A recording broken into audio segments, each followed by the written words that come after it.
1986-ൽ Sugandhagiri cardamom പ്രോജക്റ്റിന്റെ ഭാഗമായി ആദിവാസികൾക്ക് പതിച്ചുകൊടുത്ത 3000-ഓളം acre ഭൂമിയിലാണ് 50-ലേറെ വൻമരങ്ങൾ മുറിച്ചത്.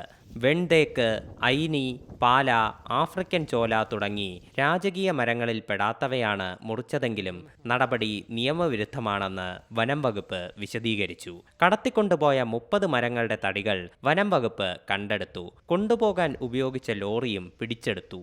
വീടുകൾക്ക് ഭീഷണിയായ മരങ്ങൾ മുറിക്കാൻ അനുമതിയുണ്ടെന്ന് തെറ്റിദ്ധരിപ്പിച്ചാണ് മരം മുറിച്ചതെന്ന് വനം വകുപ്പ് ഉദ്യോഗസ്ഥർ പറയുന്നു.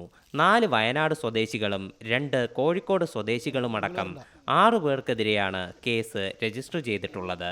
പ്രദേശം കേന്ദ്രീകരിച്ചുള്ള വനം വകുപ്പിന്റെ പരിശോധന വരും ദിവസങ്ങളിലും തുടരും.